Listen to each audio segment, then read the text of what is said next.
Oh, I guess I already got Barrett.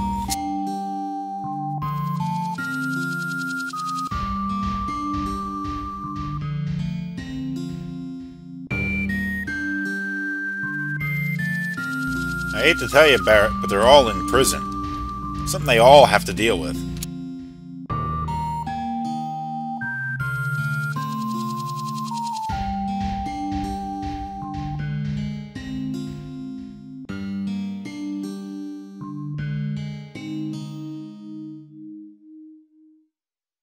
Does that shock you?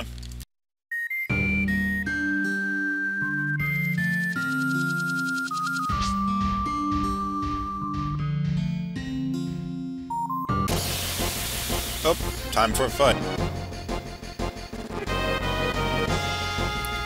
Oh, we're surrounded by whatever these things are.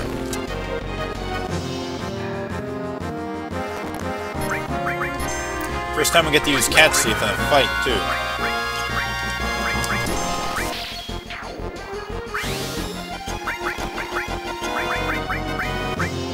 He possesses a manipulative skill. What that does is allows you to take control of an enemy character. It doesn't always work there, in fact it usually doesn't. But when you do it, it gives you the chance of gaining some extra enemy skills.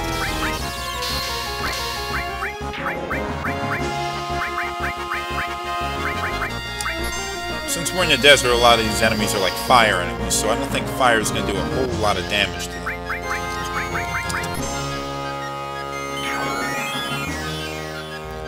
Okay, that thing sacrificed itself in order to heal my characters.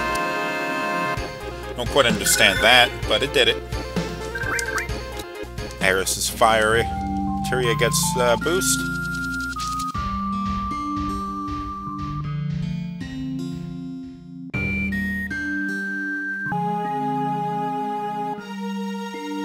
Something that was lost on me the first time I played this game. It wasn't until the second time I played through and I got to Coral Prison that I realized this. What are you doing following me around? I should kick your ass. What I never noticed was that this town we're going into was actually the town of Coral.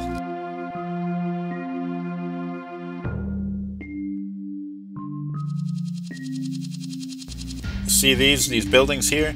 You can see a little bit of that town is remaining. Everything else is wrecked, though.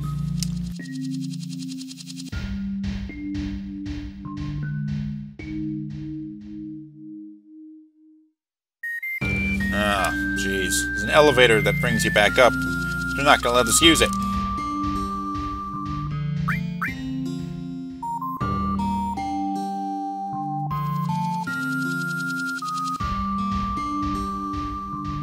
Not gonna tell us who the boss is, and stop following us around!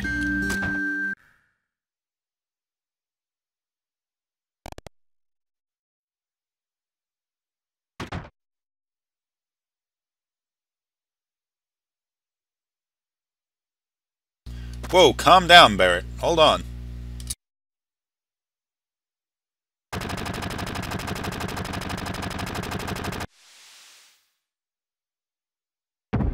Oh, okay.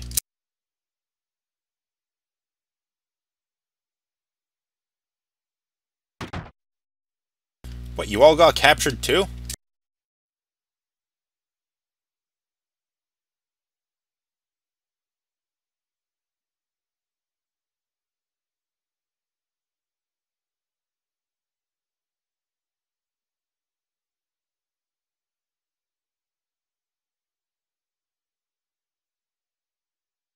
Oh, how convenient.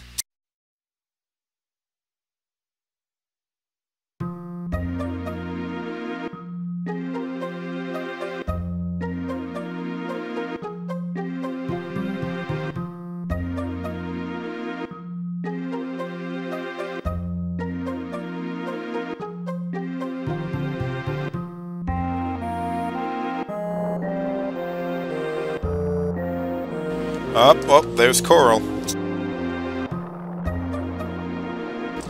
And that's where Gold Saucer is now.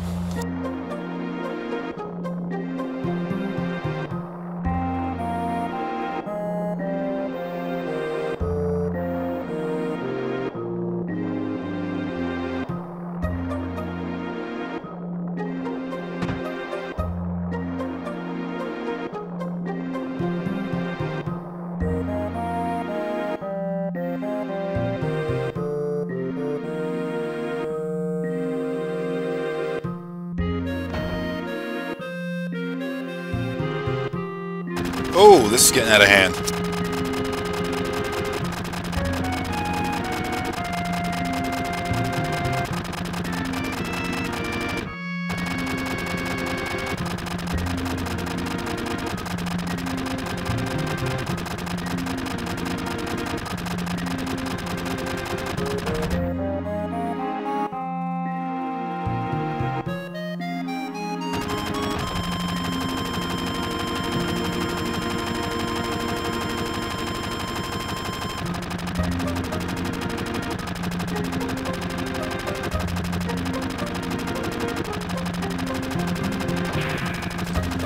Oh, that explains how that happened.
We can go choose whichever character we want to accompany us. Whichever character you choose, be it Eris, Tifa, or Yuffie, there's going to be like something called an affection point, which is going to be added to that character towards Cloud. Now, I'm not really aiming for anyone in particular to have the most affection points, so I'm just going to bring the lowest level character, which will be Tifa.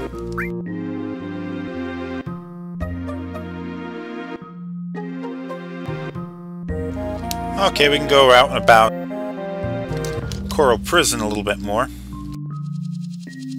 If you head over to this house here, what do we have here?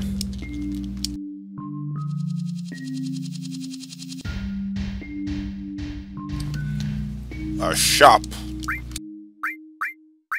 We don't really need any of this stuff though, do we? Maybe we can talk to the other guy. Maybe he's got something for us. That's a big no.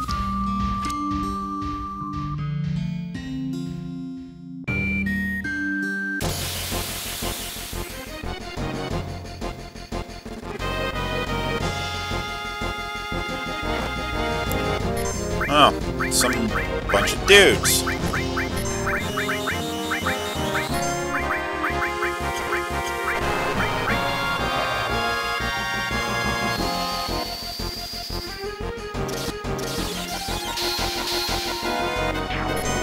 Nice.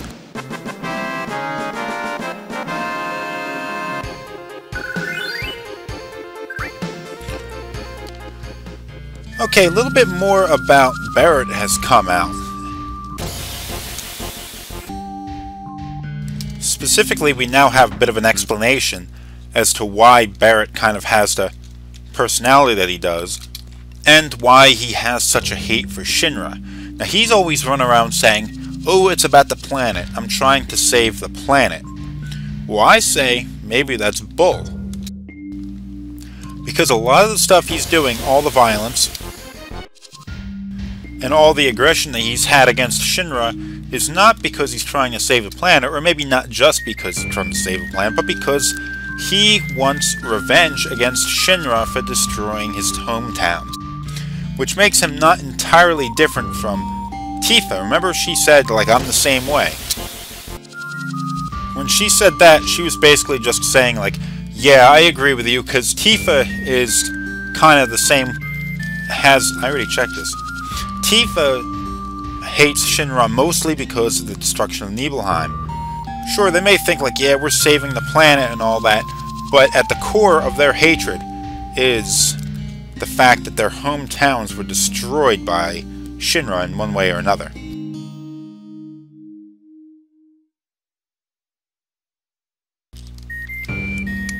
Now we're going to be running off into the desert.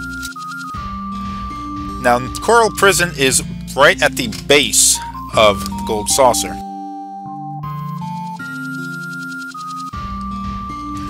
And it's sort of like a natural prison. So they just throw people down there that they want to forget about, and it's a desert. There are no walls, there are no guards, no nothing. They're just left down there and seeing if they can survive on their own, you know, like that. And no one can escape because there's no vehicles or forms of transportation. And no one is going to survive. They're not going to survive trying to run out on their own.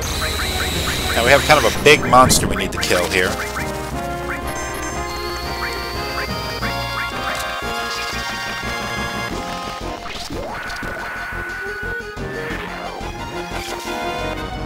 Oh, wow.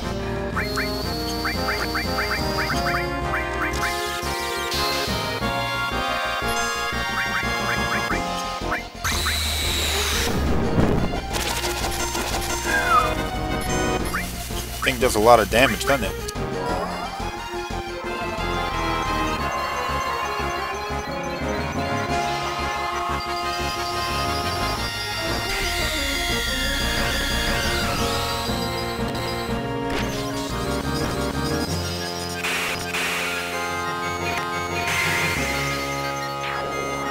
There we go.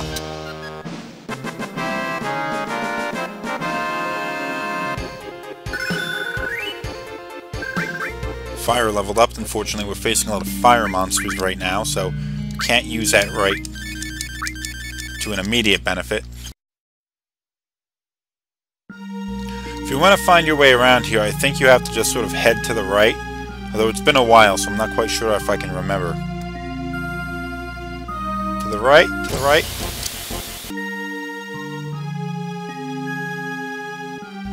Okay, maybe that's not the way you have to go.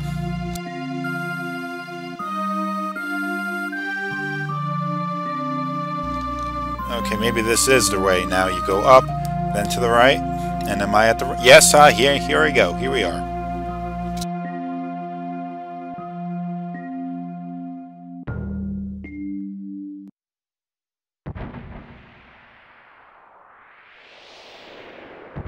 Oh, Barrett's gonna have to do this alone. I'm gonna pronounce his name as Dine, or something like that.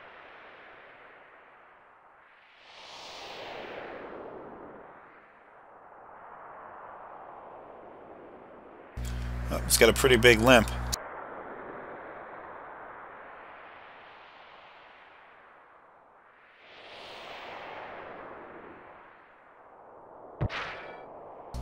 Oh, not a happy reunion.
Okay, something I should clarify.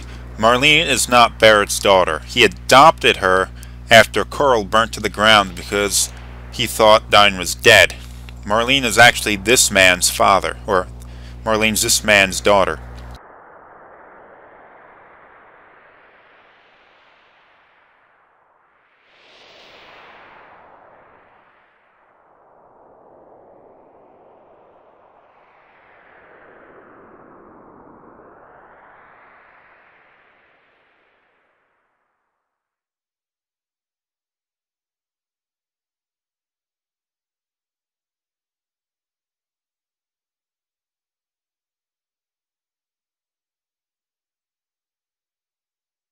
What, dude, really?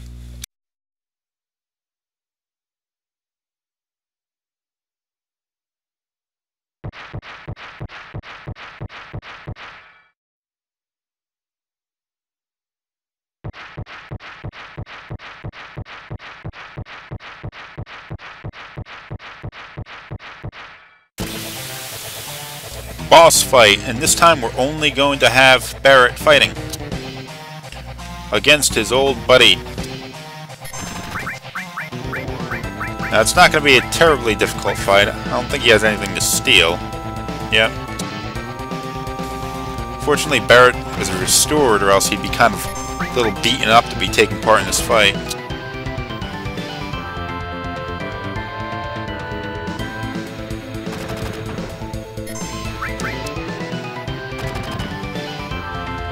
Now, this dude is a little bit insane. Now, Marlene is his daughter, and his wife, Eleanor, died when Shinra burnt down the village. So he's thinking like, oh, I gotta go and find my daughter so I can kill her and take her to my dead wife. Now, that's a little bit crazy. Well, it's a lot crazy.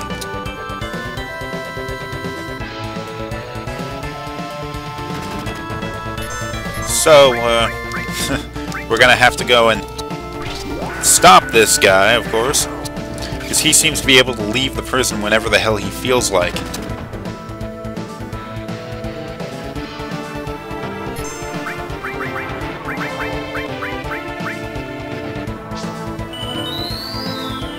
What I think is very noteworthy about the situation we're in is that Dine has gone basically insane. And maybe the reason why he went insane is because he didn't have his daughter around. You know, unlike Barrett, who thought he lost everything, but he goes into the burning village and he finds this guy's kid that he races as his own daughter. Maybe that was the one thing that kept him from going insane. But Dine here has none of that. So he's just out of his frickin' mind. Also, something I should note was this game, it wasn't really elaborated too much on what happened to the town of Coral. I mean, why Shinra came in and burnt it to the ground. Well, the battle ended a little quicker than I thought, so I'm going to have to go into that after the battle.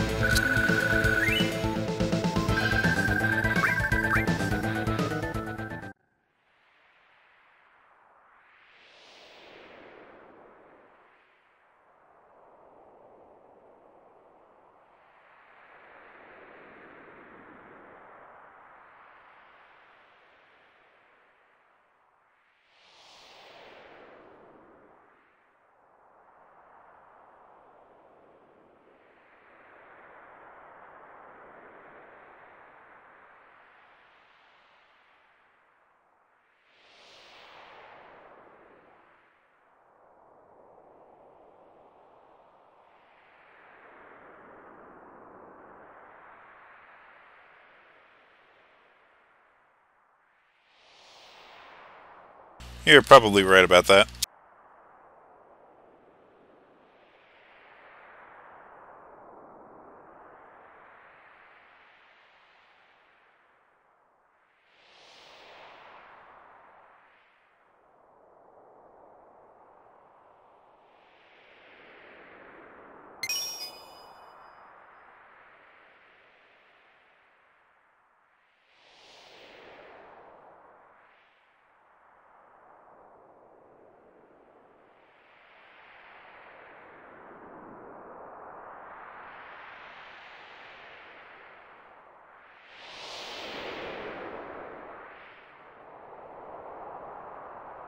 Oh, there he goes.